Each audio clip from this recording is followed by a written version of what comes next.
ধন্যবাদ সঞ্চালক মহোদয়। আপনি যেভাবে এই যুক্তিতর্কের অবতারণাটা করে দিয়েছেন তার থেকে কতগুলো জিনিস পরিষ্কার হচ্ছে যে ধর্মের নামে রাজনীতি করা যেন খুব বড় পাপ। বিশেষ করে সে ধর্মটা যদি হয় হিন্দু ধর্ম, সেটা করলে নাকি মেরুকরণ হয় এবং সেটা অত্যন্ত অন্যায়। আজকের বিতর্কের বিষয়ে সেটার ইঙ্গিত আছে তো বটেই। সেই জন্য আজকে আমি এই কথাটা, এই আলোচনাটা আরম্ভ করব একটা উদ্ধৃতি দিয়ে। ছোট উদ্ধৃতি, বেশি বড় না। এটা অন্য ভাষা থেকে বাংলায় অনুবাদ করা হয়েছে। ইহা স্পষ্টই বোধ হইতেছে যে ভালোই হোক আর মন্দই হোক, ধর্মেই আমাদের জাতীয় জীবনের মূল ভিত্তি স্থাপিত। তুমি কখনো ইহা পরিবর্তন করিতে পারো না। একটা জিনিস নষ্ট করিয়া তার বদলে অন্য জিনিস বসাইতে পারো না। তোমরা কি গঙ্গাকে তাহার উৎপত্তি স্থান হিমালয়ে লইয়া গিয়া আবার নতুন খাতে প্রবাহিত করার চেষ্টা করো? এখন আমি তো আগেই বলেছি এটা অন্য ভাষা থেকে বাংলায় অনুবাদ করা, কিন্তু বলেছেন কে, উক্তিটি কার? আপনারা এখানে আন্দাজ করতে পারেন? আমি একটু হিন্ট দিচ্ছি। নরেন্দ্র, কি এটা কিছু বলবেন না? নাথ দত্ত। নরেন্দ্রনাথ দত্ত। নরেন্দ্রনাথ দত্ত, যাকে আমরা অন্য নামে অর্থাৎ স্বামী বিবেকানন্দ বলেছি। সঞ্চালকই বলে দিল। বেশ বেশ। তো যাই হোক, এই উপলব্ধিটি উনি করেছিলেন 7 বছর, প্রায় 7 বছর ধরে সারা ভারতে খালি পায়ে এবং একটা কমণ্ডলু সম্বল করে ঘুরে ঘুরে সারা ভারতের মানুষের সঙ্গে মিশে এই উপলব্ধির ভিত্তিতে এই কথাটা বলেছিলেন। আর তারপরে আমরা স্বাধীনতার সময় যে জিনিসটা পেয়েছি, যে তথাকথিত ধর্মনিরপেক্ষতা, সেটা ঠিক করেছেন দুজন ইংল্যান্ডে পড়া ইংরেজি ভারতীয় ব্যারিস্টার। তার মধ্যে একজন সেই ব্যারিস্টারের পোশাক ছেড়ে হেঁটো ধুতি পরে পরতে আরম্ভ করেছিলেন, আর একজন মাথায় গান্ধী টুপি পরেছিলেন, কিন্তু মনে আচারে আচরণে সাহেবই ছিলেন। এই দুটোর মধ্যে, দুটো উপলব্ধির মধ্যে কোনটা শাশ্বত, কোনটা ঠিক, কোনটার ভিত্তি আরও গভীরে প্রথিত, সেটা আপনারা বুঝে নেবেন। এবার এই তত্ত্ব ছেড়ে রাজনীতিতে আসি। এই রাজ্যটা সৃষ্টি হয়েছিল কিভাবে? পশ্চিমবঙ্গ বলে তো কোনো রাজ্য 1947 সালের আগে ছিল না। পশ্চিমবঙ্গ রাজ্যটা সৃষ্টি হয়েছিল কিভাবে? জিন্না, মোহাম্মদ আলী জিন্না প্রাণপণ চেষ্টা করছেন পাকিস্তান হাসিল করতে, অর্থাৎ ভারতকে ভাগ করে মুসলিমদের জন্য খানিকটা অংশ একদম আলাদা করে নিতে। এবং সেটা চেষ্টা করে করে তার জন্য একটা কলকাতায় দাঙ্গা লাগিয়ে দিলেন, যাতে আনুমানিক 10,000 লোক, 20,000ও হতে পারে, মারা গেল, খুন হলো। সেই কলকাতার 1946 সালের দাঙ্গার পরে এইটা যারা বিরোধ করছিলেন ভারত ভাগ করা, তাদের নাড়ি ছেড়ে গেল। আর এমনিতে তো প্রলোভন আছেই। এতদিন জেল খেটেছি, আজ বাদে কাল স্বাধীনতা আসছে, একটুখানি যদি কেটে যায় কি এমন ক্ষতি আছে, সে চেষ্টা করব না। তারা 1947 সালে মার্চ মাসে মেনে নিলেন। মেনে যখন নিলেন, তখন আরেকজন মনীষী মাথা তুলে দাঁড়িয়ে বললেন যে ভারত যদি ভাগ করতে হয় তাহলে বাংলাকেও ভাগ করতে হবে।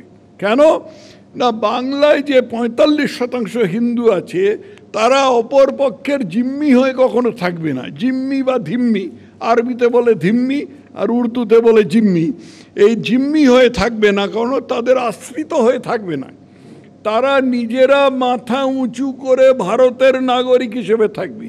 এই মনীষীর নাম শ্যামাপ্রসাদ মুখোপাধ্যায়, এবং ইনি এটা করেছিলেন বলে আজকে আমরা ভারতের নাগরিক হিসেবে হিন্দু বাঙালিরা বুক ফুলিয়ে থাকতে পারছি।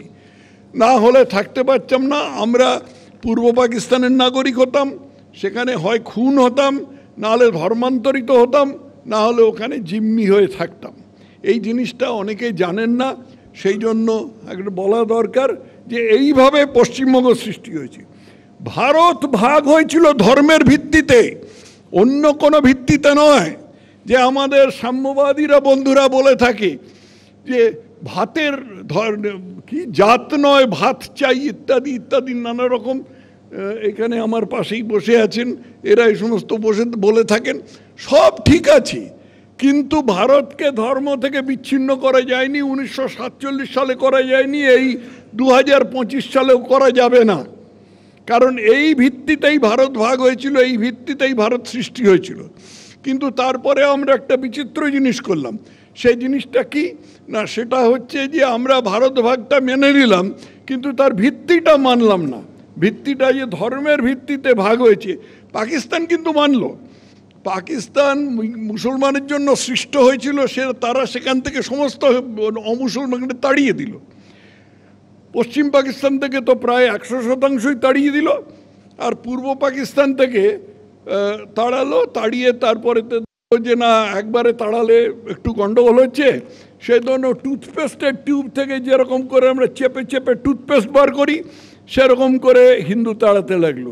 এবং তাড়াতে তাড়াতে সেই সময় যে ভূখণ্ডটার আজকে নাম বাংলাদেশ, আগে নাম ছিল পূর্ব বাংলা, তারপরে নাম হয়েছিল পূর্ব পাকিস্তান, সেই ভূখণ্ডে হিন্দুর সংখ্যা ছিল 29%, সেটা আজকে 8% এসে ঠেকেছে।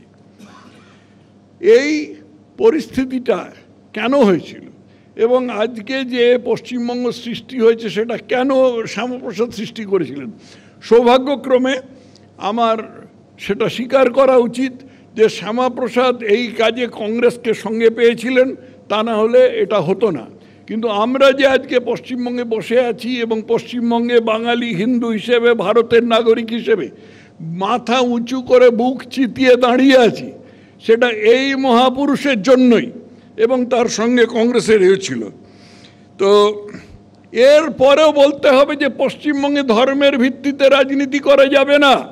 ধর্মের ভিত্তিতে রাজনীতি কত রকম কথা হয়েছে, ধর্মের নামে রাজনীতি সবচেয়ে বড় দুর্নীতি ইত্যাদি, এইসব বালখিল্য কথায় আমি কান দিই না। কিন্তু এর মধ্যে যে অন্তর্নিহিত মিথ্যেটা আছে বা ভণ্ডামিটা আছে, সেটাকে পরিষ্কার করে দিতে হবে। আজকে পশ্চিমবঙ্গের কি অবস্থা? আজকে পশ্চিমবঙ্গে সরস্বতী পুজো বন্ধ করে দেওয়া হচ্ছে, পশ্চিমবঙ্গে সরস্বতী পুজো বন্ধ করে দেওয়া হচ্ছে। তারপরে প্যাঁচে পড়ে বলেছে না না, যে বন্ধ করেছিল বলেছে না না, আমি তো এতদিন সরস্বতীর পুজোই করে এসছি, পুজোর দিন উপোস করি ইত্যাদি প্রভৃতি, এসব ঠিক আছে, কিন্তু বন্ধ তো করেছিল। আজকে পশ্চিমবঙ্গে একটা গ্রামে নোটিশ পড়েছে যেখানে গান বাজনা করা বারণ, আদেশ অনুসারে। গান বাজনা করা বারণ আদেশ অনুসারে। কার আদেশ অনুসারে? মসজিদ কমিটির আদেশ অনুসারে এই গ্রামে গান বাজনা করা বারণ। আমি কি ভুল বলছি? ভুল বলছি না, কিন্তু এতে কোনো কারুর হেলদোল হয় না। এ তো হতেই পারে, ওদের ধর্মটাই ওরকম, কি আর করা যাবে। কুকুর পায়ে কামড়ালে কি আমি কুকুরকে গিয়ে কামড়াবো? এইসব নানা রকম কুযুক্তি আসে, কিন্তু ঘটনা হচ্ছে, এবং তারপরে যেটা হবে সেটা বলার অপেক্ষা রাখে না। অপরপক্ষে কি হচ্ছে? আজকে আমাদের এই মহানগরের মহানাগরিক, এবং অনেকে বলে উনি ভবিষ্যৎ মুখ্যমন্ত্রী, কারণ রাজ্যটার জনবিন্যাস যেরকম বদলাচ্ছে, আজ বাদে কাল উনিই মুখ্যমন্ত্রী হবেন। তিনি কি বলেছেন? তিনি বলেছেন দাওয়াতে ইসলাম দিচ্ছি। আপনারা পুরো দন্ত বিকাশ করে পশ্চিমবঙ্গের দিকে তাকিয়ে বলেছেন আপনারা যারা ইসলামে জন্মগ্রহণ করেননি তারা দুর্ভাগা, আমি আপনাদের দাওয়াতে ইসলাম দিচ্ছি, দাওয়াতে ইসলাম দিচ্ছি, দাওয়াতে ইসলাম দিচ্ছি, আপনারা ইসলামে চলে আসুন। এতে দোষ হয় না, এতে কোনো রকম ধর্মীয় রাজনীতি হয় না, এই জিনিস চলতে থাকবে, কিন্তু আমরা সেটা মেনে নিচ্ছি না এবং মেনে নেব না। এই দ্বিচারিতা এতদিন ধরে কংগ্রেস এবং সিপিএম করে গেছে, এবং এটাকে একটা তুঙ্গে নিয়ে এসছে বর্তমান সরকার। ক মিনিট হলো? 9 মিনিট। বর্তমান সরকার একে তুঙ্গে নিয়ে এসছে, কিন্তু এই তুঙ্গে নিয়ে আসা মানা যাবে না।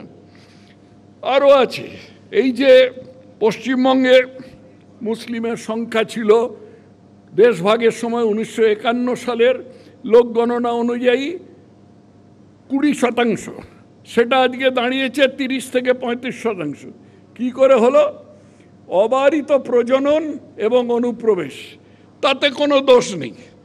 আমি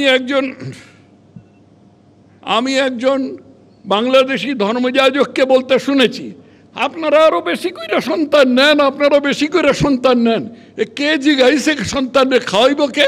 আল্লাহ সন্তান দিছে, আল্লাহ খাওয়াইব, আর কি খাওয়াইব?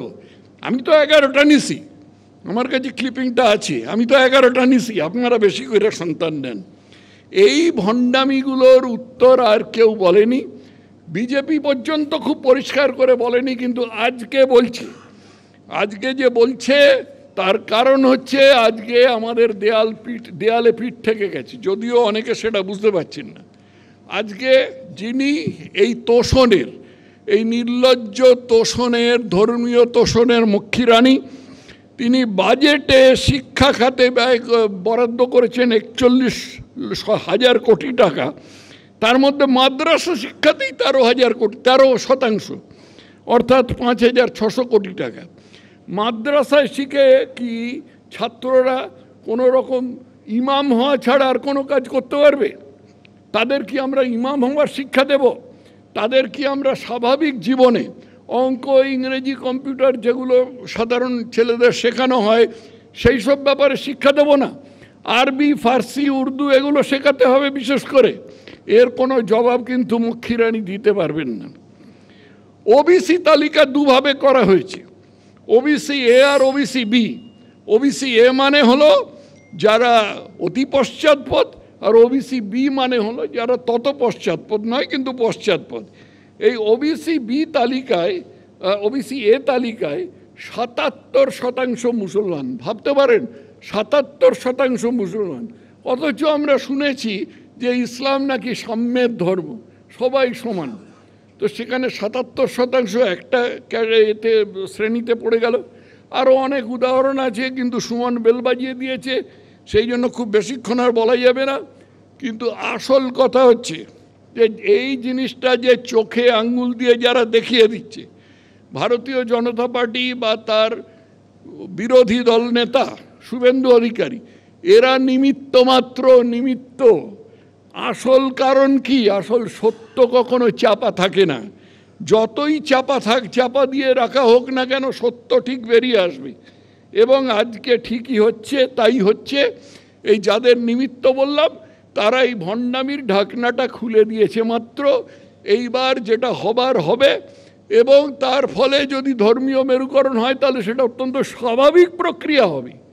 ধর্মের ভিত্তিতে হলে সেটা স্বাভাবিক প্রক্রিয়া হবে, কারণ ধর্মের ভিত্তিতেই রাজ্য সৃষ্টি হয়েছিল, ধর্মের ভিত্তিতেই বর্তমান ভারত ভাগ হয়েছিল, বা বর্তমান ভারত সৃষ্টি হয়েছিল, অবিভক্ত ভারত ভাগ হয়েছিল। হবে না কেন? এটাকে লজিক্যাল কনক্লুশন পর্যন্ত নিয়ে যেতে পারবো না? নিশ্চয়ই নিয়ে যেতে পারবো। নমস্কার।